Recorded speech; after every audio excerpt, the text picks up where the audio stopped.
لسد سالا هجدان ده لسوید تکسی هیا. ده دستپیک ده حسب و عرمانه بو لگاف بگاف لپیش کد تا روژه ایرو که اتومبیلین تکسی کدریا ستلیتی را بکارتین هنه. تکسین دوچرخی، موتورسیکل تکسی و تکسین گمی هنه. جبلی که تکسی کسکی یان چند کسان جهکی دبه جهکی دن گلک خدمت گزارین دن هنه که تکسی ها ایرو پیراد به. اگر تو بخوازی خارنا گرمشتر وره مال یان باغ گلج کسی را بشینی، اگر تو توریستی و دخوازی هنک دل جهن بده و گرینگ بگرینن و زانستین سر راست بدنته، یان اگر کسک توشی قیرانا دل ببه و اتومبیلین امبولانس ننزیک بن، یان جی که نخوشخانه اک بخوازه خوینه بشینه باجار گیدن یان ولات گیدن جبو تاقی کرنن تایبت، تکسیا ایرو دکاره بوان کاران و گلک خدمت گزارین دن رابه. ایرو لسوید نزیکی 16,000 تکسی هنه. 20,500 کس کار تکسی دکن، جوان کسان 13% جنن و یک جسیان بیانینه. فروتنا خدمت گزارین تکسی سالانه 12 میلیارد کرون سویدیه، نزیکی 2 میلیارد دلار امریکی. صدی 52 جهمو تکسیین سویده لسر مازوت یانجی دیزلن، صدی 21 لسر گازینه، صدی 6 لسر بنزین و بطری بهورا، صدی 6 لسر ایتانول و صدی 5 لسر بنزینه کار دکن. جبو که مروف بکار به خودی تکسی خوندنکوی یا تایبت هیا. جسال 1990 ده بازار تکسی لسوید آزاده. مبس جه اوه که هر کس دکاره خوندن تایبت جبو تکسی بکه و تکسی خواه بکره و بخه ترافیکه. و جبرویجی ایرو 8135 کمپانیاین تکسی هنه. پرانیا وان کمپانیاین به یک اتومبیلینه. خودی وان هم شوفیره و هم جی خودی تکسی خواه. هر کمپانیاک بخواه بریار دده که تاریف آجودنا وان ده چند بهاوه.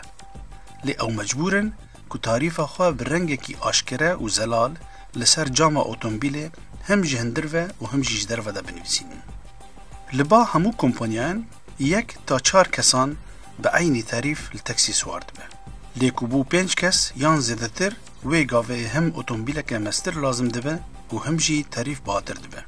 جعالی کدن و تاریف بگلمپری بری ساعت 9 صبح و پشتی ساعت 4 عصر هنکی باتر دبه.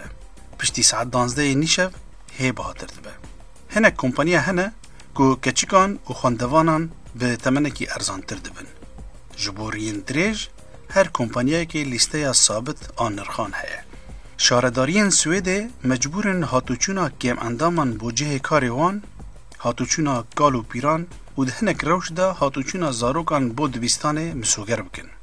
جبو جیبجی کرنا وان ارکان به دهان گریبست دناوبرا شارداریان و کمپانیاین تکسی دهنه. جالی کدن و گلک کمپانیا و بطایبت او کمپانیاین ناونتوی ین مزن که گلکی هاتوچوی دکن وانجی گریبستین تایبت به تاریفین تایبت هنه. جبر کو بازار تکسی سال 1990 ده آزاده، اتومبیلین تکسی گلک رنگین وان هنه. و اتومبیلین هر کمپانیایی که یک رنگن. لی رنگ پرانیا تکسیان لسویده رشه. جبو آسان کرنا خدمت گزاریا هاتوچیا کولکتیو یعنی جیا گشتی، شاردارین سویده جادهین تایبت دست نشان کرنه تنه جبو هاتوچونا باس و تکسیان. جهیلا بهابون و چاوانیا خدمت گزاری ده جداهیه که مزن دناوبرا کمپانیاین تکسی دهنه. لستوکولم 3 کمپانیاین گلکی مزن هنه. تکسی ستوکولم، تکسی کوریر، تکسی 020. جبو وی پروگرامه ما کمپانیا هری کون، هری مزن و بچاوانیا بلند هلبجارد.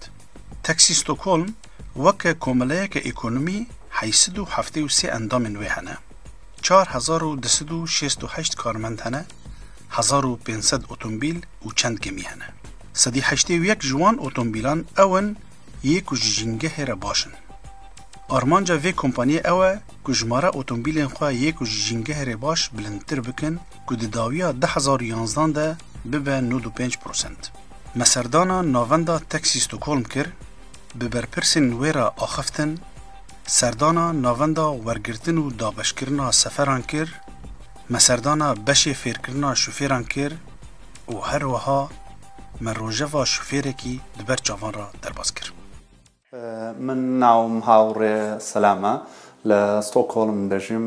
کاری من تەکسی لێخڕوونە. ئێستا کاتژمێر 3:20 خولەکە دەست بە کاری خۆم دەکەم. ئەویش لە سەرەتا دەبێ ئەو جلانەی تەکسی ستۆکهۆڵم کە لە بەریدەکەی پانتۆڕی ڕەش، گۆرەوی ڕەش و قەمیسی سپی و پۆیمباخ کە جلەکان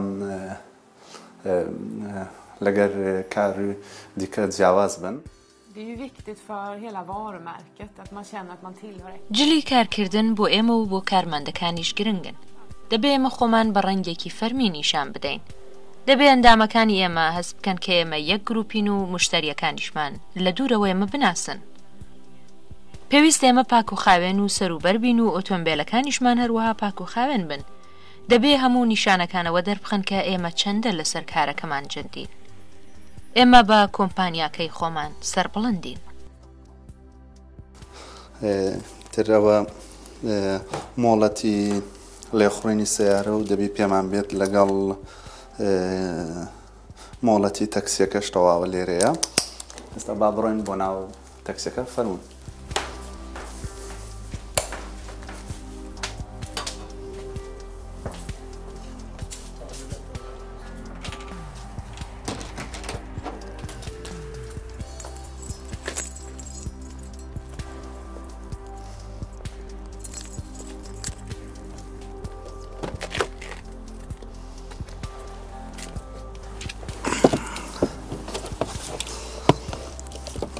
ئێستا لە ناو تەکسیەکەینە. تەکسی ستۆکهۆڵم کار بۆ دەکاتن هەموو تەکسیەکان لە داهاتوەکی نزیک کە ئەو ئامێرەی تێدا ئەویش ئەوەیە کە پێشان دەدا سایقەکە مەشروبی نەخواردبیتەوە. ئیتر بەو جۆرە ئەوەش کار دەکا چونکە ناتوانانی سلڤ لێدەی هەتا ئەوەی هەوای تێنەکەی. ئەویش چەند سانیەکی دەوێتن هەتا کار دەکا. بەڵام دەبی ئەوە کارتی تەکسیە بێزگەلەوەی مۆڵەتی ئۆتۆمۆبیل ئەوەش دەبی لێرەبی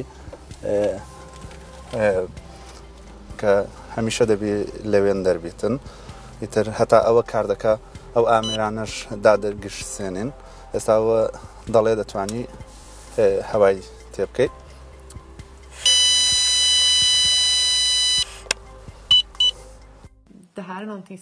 لەو بوارەدا ئێمە زۆر جددین. ئێمە دەمانهەوێت کە مشتریەکانمان هەست بە ئەمنیەت بکەن.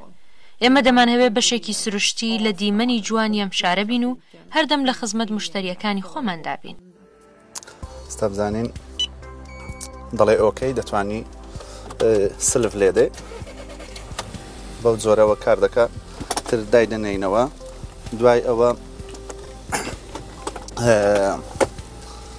ئەو پەرتوکە هەیە ئەویش ئیوەیە هەموو تەکسیەک یان هەموو ئەو کەسانەی کە لۆری و ئیتر کاری ئۆتۆمبیل دەکەن دەبی ئەمە پڕکەنەوە. ئەوەش مانای وەیە کە دەوڵەت یان پۆلیس بیانەوە بزانن تۆ چەندت کار کردووە بۆەوەی بە هیچ شێوەیەک نەبیە مەترسی لەسەر ژیانی خۆت و کەسانی تر. ئەویش کە بۆت هەیە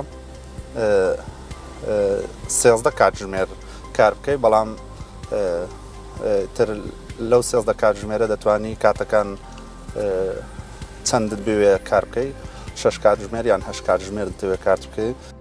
ji bo ku şofêr mandû nebe dixewre neçe û nebe metirsîn li ser jiyana xwe û yê kesên bi wî re ditirumpêlê de, yasa dibêje ku şofêrê teksiyê di hindir 24 saatan de bi kêmanî dibe 11 saatan bênvedanê bike. Yanî nabe zêdetirî 13 saatan di hindir 24 saatan de kar bike. Ew 11 saat dikarin bi du beşan bibin û beşek ji wan divê bi kêmanî 8 saat bin. ئیتر لێرە ناوی خۆت دەنووسی، ئەوڕۆ ڕۆژەکە دەنووسی، ئیتر کاتەکە چەندە، کاتژمێر 5:27 خولەکە. ئیتر دوای ئەوە ئەنجا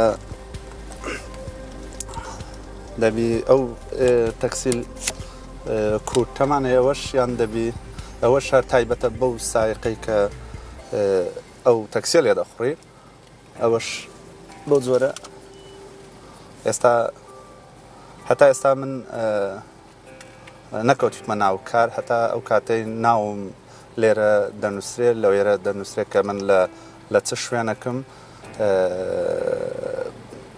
پێشان دەدا کە ئەوە هاوڕێ سەلام هاتیتە ناو کارەوە تەکسی ژمارە 902 لەو ناوچەیە هەموو ناوچەکان ژماری خۆیان هەیە لە ستۆکۆڵم ئیتر ئێرە ناوی 444 ئێستاکانە من دەبم بە سێم کەس لێرە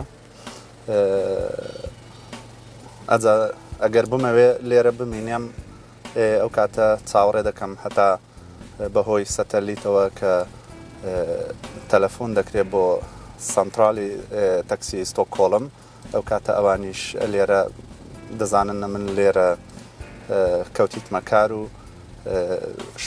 پێی دەڵێن شۆرنینگ کارەکە دەنێرن ئەو کاتە کارەکە دێ لێرە دەنووسێ بەڵێ یان نەخێر بە کوردیەکەی ئیتر ئەو کاتە دەست بە بەڵێ داددەین ئیتر ئەدرەسی لەگەر ژمارەی تەلەفۆنی و ژمارەی خانوەکەی ئەو مشتریەی کە داوای کردووە دێتە سەر ئەم شاشەیە.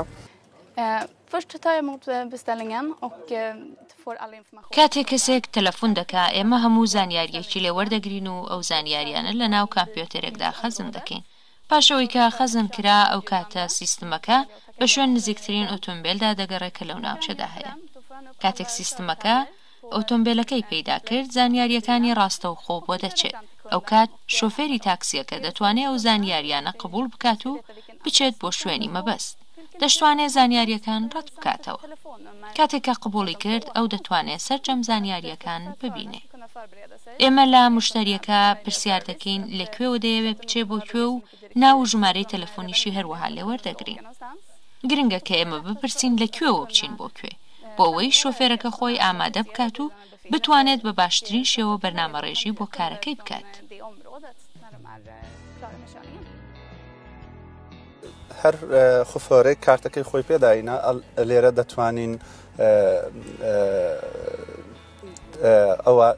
ئەوان بزانن کە تۆ ئەو ئۆتۆمبیلە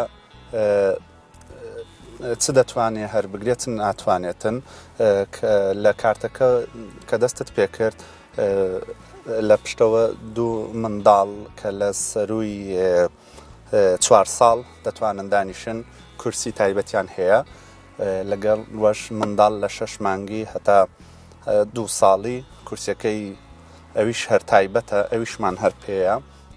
ji ber ku otomobîlên teksî bi şev û roj di nava bajaran da dizîvirin û domana wan jîngehê xerab dike, gelek kompanya hevrekiyê li ser otomobîlên dostê jîngehê dikin. û gava ku kompanyayek nîşan bide ku ew hewl dide bi kêmtirîn şêwe jîngehê xerab bike, wê gavê dibin cihê bawerî û xelk pirtir bi wan re swar dibe. 80% ji otomobîlên teksî Stockholm yên dostê jîngehê ne. Herwiha hevkariyê bi şaredariya Stockholm ra dikin ji bo başkirina jîngehê. Vi jobbar ju i en verksamhet som är miljöbelastande i och med att vi utför transporter. Mixabin karê me jîngehê xerab dike. Ji ber wê jî em hewl didin bi kêmtirîn şêwe ziyanê bigîn jîngehê. Ji mêj de em xebatê ji bo jîngehê dikin. Berê me dest bi kirîna otomobîlên ser gasê kir. Me ji xwe re kire armanc ku di navbera salên 2005 û 2012 de 70% ji karbona otomobîlê xwe kêm bikin. Tanha em gihîştine 60%. 80% ji otomobîlên me yên dostê jîngehê ne. Roja îro em otomobîlên benzîn û dîzel ji binî bikar nayînin. Tayên otomobîlên me yên ji jîngehê re kêmziyanin. Kaxezên ku em li vir bikartînin. Heta germahaya vê avahiyê ji taqeta dostê jîngehê ye. Me sertîfikata îso wergirtiye. Yanî me armancên baş danîne pêşiya xwe û em jê re dixebitin. ئۆتۆمبیلەکە هەندێک کەس دەیوێتن بە تایبەت بۆ ژینگە باش بیتن یان هەندێک کەس هەیە کە نەخۆشی سیەکانی هەیە ناتوانیتن ئەو ئۆتۆمبیلە جگەرە تێدا بچێشرێ ئیتر ئەلێرە نووسراوە کە ئەو تەکسیە هیچ ئەوانی کە نەخۆشی سیان هەیە یان هەتا خۆفۆرەکەش نابیتن بۆنی بەهێز لە خۆی بدا لەبەروەی ئەو کەسەی کە دێ سوار دەبی نەوەک تووشی ڕەبۆی هەبی یان هەرێکێک لەو نەخۆشیانە شتەکان هەموو لێرە دانراوە. ئیتر زۆر شتی دیکە هەیە خەڵک ئەلێرە کە زستانان خلیسکە لەسەر بەفر دەکا نووسرایە ئەو ئۆتۆمبیلە دەتوانیتن ئەو شتانە جێی ئۆتۆمبیلەکە دەبتەوە یان ئەگەر نووسراوە خفۆرەکە چەند زمان دەزانێتن ئەوەش گرینگە ئەو وڵاتە خەڵک زۆر ڕووی تێدەکایتر ئەو کاتە پێویست ناکەم بگەڕێن تەلەفۆنکەنی سەر لێرە دەزانن ئەلێرە ئەوە کە چەند زمان دەزانێت. Jag tror de allra flesta, det är intressant att ta upp det här med språk, för det glömde jag när vi pratade om guidning tidigare. Det kan vi tillhandahålla på en mängd olika språk. براستی مجبیر کرد بحث شفیرا بکم. گلک کارمند ما گلک زمانان زانن. ام گلک خدمت گزاریین دنجی پیشکش دکن. خلق داوا کرسی زارو کند که هنک کس به دوچرخیان دچین سرکار ل دما وگره باران دوباره دخوازن تاکسی بگیرن و دوچرخی خواه بخوره ببن. هنک دخوازن سگ خوب بخوره تیخن اتومبیلی. لی کرسیا زاروکان جبو آسایش آوان زور گرینگه. مادوی جیانه دا چتش زاروک مروف گرینگ تر هست. ئەو ئێستا دووەمم ئیشێک تێدایە بزانین ئەو ئیشە چی دەوێتن لێرە ئەوە تا ئەوە یەکێک ئۆتۆم تەکسیەکی دەوێتن تایبەت ژینگە بێتن ناوێتن سواری تەکسیەک بێ کە بەس دیزل بێ یان بنزین بێتن ئیتر واتە ئەو تەکسی من بۆی هەیە ئەو مشتریە وەربگرێت. بداله یانجی جهه کو خلق تلفون تاکسی دکه و جوور کار دابشت به تیناسیم بناوی کول سنتر. لکول سنتر نه تنه تلفونان وردگرن و اتومبیلان دشین نکار. گلک کار دیجید بن. Vi jobbar dygnet runt med att ta emot beställningar, körningar. هم شب و روز کار کن. کار ملور دابش کریه. هنگ جمل سر بدالینه و هنگ جی تکلیان به اتومبیل نولاد کن. ام سالانه 8 میلیون ارکا جیبجید کن. روزانه نزدیکی 2500 تلفن جمرتین. 1600 اتومبیل مهنه و 145 تلفنیست. Någonstans mellan 20 och 25 000 samtal per dygn in till oss. På vilket konto? کامە کۆنتۆ؟ Hålla sen. ژمارە؟ Var ska vi hämta? ئێمە لەکوێ هەڵەتگرین؟ Kungsholmsgatan nummer 5. تۆ وتت کۆنسۆمگاتانی 54. Referens på faktura. ناوی تۆ چییە؟ تۆ دەتەوێت لەکوێوە بچی؟ من ئێستا ئۆتۆمبیلەکە دەنێرم. سوپاس. کاتێکی خۆش. Tack, tack. Hej. ئێستا هەروەکو باسم کرد ئەوە کارێکم بۆ هاتیە ئەویش دەیانەوێتن کۆمبی بیتن واتە دیارە لەگەڵ ئۆتۆمبیلەکە ژینگە پارێز بیتن ئەویش هەر هەیە ئێستاوە ئەدرەسەکە و نووسراوە ئێستا با بڕۆین بچین ئەو مشتریە هەڵگرین. Vi har ju flera olika moment i utbildningen. Först måste man ju ha ett trafiktillstånd och sen måste man gå då taxi. بۆ ئەوەی کە ببیە شۆفێر دەبێت چەندین قۆناغتێپەر بکەیت لەلایەن دەوڵەتەوە ئیزنی لێخوڕینی تاکسی وەرگری. ئێمەش لێرە ئەوان فێر دەکەین. بۆ وێنە فێری بەکارهێنانی کەرەسەکانی تاکسیان دەکەین، فێری شەقام و ناونیشانی ڕێگا کورت و بەپەلەکانیان دەکەین تا بە باشترین شێوە پێشوازی لە مشتریەکانمان بکەین. ئەوانە سەرەکی ترین خاڵە بنەڕەتیەکانن. کارێکی ئاسان نییە لە شارێکی گەورە ببیە شۆفێری تاکسی و کار لە ناو کۆمپانیایەکی گەورە بکەیت. Tjänsten har utvecklats väldigt mycket, speciellt vad det gäller kvalitet och bemötande. خدمتگزاریین ما به تایبەت دووارێ چاوانی و پێشوازیەدا گەلێکی پێشکەتینە. تشتی هەری گرینگ دی کۆمپانیا مەدا شوفێرە. بەرامبەر جوواکێ شوفێر ڕوویە مەیە. تەنێ شوفێر دکارن ناوی کۆمپانیا مە باشتر بکن. کو کەسێک جارێ یەکەم بمەرە سوار دەبێ و ji şfê razî be dê dîsa bimere swar be. Ji ber van tiştan mercên me beramber qebûlkirina şofêran gelekî bilind in. Det är de som gör kundmötet och det är de som är viktiga för varumärket. ئێستا لەو ئامێرەدا نووسراوە ماڵ و ئەدرەسەکە لەکوێیە ئیتر ئەلێرە دەنووسین ئەدرەسەکە پێشانماندا بۆی بچینە بەردەرگایەکە ئۆکەی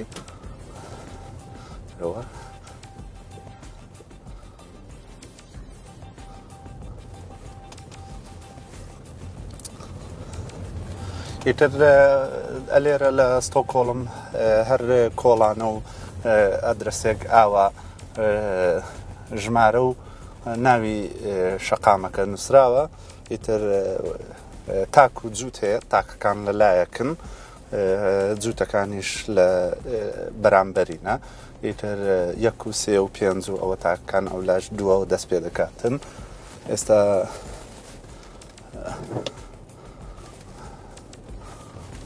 ئەوە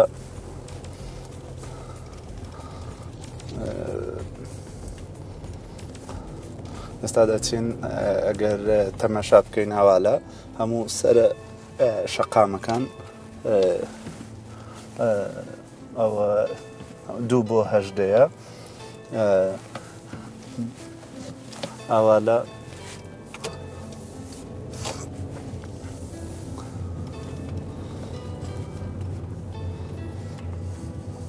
ئێستاوە نزیک بووینەوە مشتێکە لەوێ چاوەڕێمان دەکا تەنها ئەوە نییە کە ئەو مشتێک لە ماڵی خۆیەوە تەلەفۆنی کردێ تر بەستە لایت ئێمە وەرمان گرتووە لێرە ئەزایتر دەچین دەبی سندوقەکە بکەیتەوە و بە شێوەیەکی جوان بەخێرهاتنی بکەی و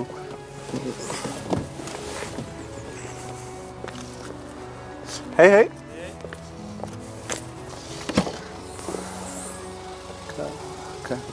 وشهود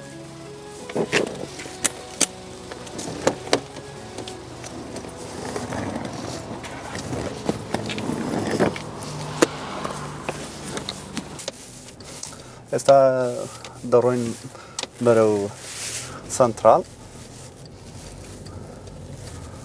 ئیتر دوای وەی تەکسی ستۆکۆڵم کە بووە خۆفۆر دەتوانی ببیا خاوەن تەکسیەکی خۆت ئەویش دیسان سەیری وەی دەکەن لەو 8 مانگەی کە تۆ لەوێ کارت کردووە بزانن کێشەت نەبووە هیچ کێشەیەکت نەبی بە جوانی کارەکانی خۆت کردبی ئەو جادە دەتوانی تۆ تەکسیەکت هەبیتن ئەو تەکسێش ئیتر هەر ئەوان kە داواکاریەکان ئەوەیە Medlemmen ska bidra till att utveckla varumärket Taxi Stockholm. Det ska bidra till د پرۆسەیە پێشبەبرنا کۆمپانیا مەدا دەوێ هەموو ئەندام بەشدار بن ji bo ku xizmetguzariyên me baştir bibin giring e endam siyaseta kompanya me cêbcê bikin çi dwarê jîngehê de û çi jî dwarê xizmetguzariyan de divê beşdarî pêşketina civakê bikin navê me bilindtir bikin divê xwe jî li pêş xin ev xwedîkarin û giring e ku ji şofêran re bibin nimûne. Taxi Stockholm beşdarî karên civakî jî dibe û alîkariya komeleyên ciwanan dike bi taybet li wan şaredariyên feqîr. Som socialt ansvar så har vi bland annat läxläsning. ئێمە بەرپرسایەتیە جوواکیەکانی خۆشمان بەڕێوە دەبین بۆ وێنە هاوکاری ناوەندی جوواکی تێنستا دەکەین بۆ ئەو کەسانەی کە خوێندەواریان لاوازە هەروە بۆ ئەوەی شارەکەی خۆمان جوان بکەین داردەچێنین بۆ ئەو کەسانەی کە دووچاری نەخۆشی دڵ بوون پێداویستی یارمەتیدانی ڕاوەستانی دڵ لە ناو چەند ئۆتۆمبیلێکی ئێمەدا ئامادە هەیە. ئەگەر تووشی ترسناگیەک بی مشتریەک کارێکی ناخۆش بکە یان نەخۆشێکت لابی بە پەلە دەتوانی ئەو دەست بدێ ئەو پلاکە ئیتر ئەلێرە ڕسمەکە هەموو دەگرێتن لە تەکسی ستۆکۆڵم گیان لە هەموو دەنگەکان دەبیتن ئەو کاتە ئەوان پەیوەندیت پێوە دەکەن بۆ هەر تەکسی و مۆبایلێکی خۆی تێدایە یەکسەر پەیوەندیت پێوە دەکەن بزانن کێشەکەت هەیە چی یارمەتێکت دەوێت ئەگەر کێشەکە بزانێ نەتوانی خۆت چارەی بکەی ئەوان ئاگداری هەموو تەکسی ستۆکۆڵم دەکەنەوە ریز زیاتر لە 1500 تەکسی هەیە تەکسی ستۆکۆڵم هەمویان دەیبینن تەکسی ژمارە 902 دیارە ترسناچێکی لەسرە ئەو کاتە زۆر ئەوانی کە لی نزیکن دێن بۆ هاری کارت و یارمەتی دەدەن ئەگەر ئەو کێشەت هەبیتن یان ئەگەر ئەوانی شەرپیان نەکەی ئەوە بە زووترین کاتیش پۆلیس ئاگدار دەکرێتەوە و پۆلیس دێتن کارەکان جێبەجێ دەکاتن دوای ئەوەی کە ئەلێرە ئەو مشتریە ئەو شۆرنینگەی ئەو کارەمان وەرگرتە بوو لە ئەوە نووسیبووی ئێستا دەمێ دوو جیاوازی هەیە ئێستا دەیەوێتن یان کاتی دیاری کراو ئەگەر ئەو کەسە نەیتوانی ئامادەبی ژمارەی تەلەفۆنەکەشی هەر لێرە دەردەچی تەلەفۆنی بۆ دەکەی پێی دەڵێ ئەوە من لە بەردەرگامە گەر جوابی نەبوو یان نەیتوانی بێ پێنج خولەک بۆت هەیە چاوەڕێیکەی پاش ئەو پێنج خولەکە نەهات تۆ ئەو شوێنە بە جێدەڵی و ئێتر چاوەڕێی کارەچکە دەکەی چەند ئامێرەکانە ئەوە کە ناڤیگەیشنی تێدایە ئەوە ئیتر تەکسەمێتری پێ دەڵێن کە کیلۆمەتر پێشان دەدات چەند کڕۆن دەڕواتن ئیتر ئەوەشیان کە مشتریەکە دەوێت بە ڤیسە کارت پارەی بداتن کامێرەی تێدایە لە سەرەتا پێشاندانە و ئامێرەش تێدایە بۆەوەی کە پێشان بدا شوفێرەکە نەی خواردوێتەوە لەبەرەوەی ژیانی خۆی و ژیانی بەرامبەرەکانی هەموو پارێزراوێتن گاوا مرۆڤ سەردانە کوردستانێکی دۆست و هەواڵ دەپرسن ئەگەر ئۆرومپیان ئۆتۆمبیل پێشماڵێوان هەنە گەلۆ تەکسیش بۆ چییە؟ وانها ئەمزانن تەکسی نەتەنێ نەفەرێکی یان چەند نەفەرەنش جیاکی دەبێت جیاکی تەکسی بگەلێک خزمەتگوزاریە دژی ڕادبن تەکسیا ئیرۆ هێدی دەبژی دیزل و بنزینێ بەردەدێ بەر بێ ئێتەنۆل و تشتێ دەوا دچێ تەکسیا پاشەڕۆژێ دوێل سەرکەهرەبێ بێ ji ژینگەهێرە باش بێ شفێرێ وێ باش ئادرێسان ناز بکێ ڕیا هەری نێزک بگرێ نرخێ وێ گەلێکی کێم بێ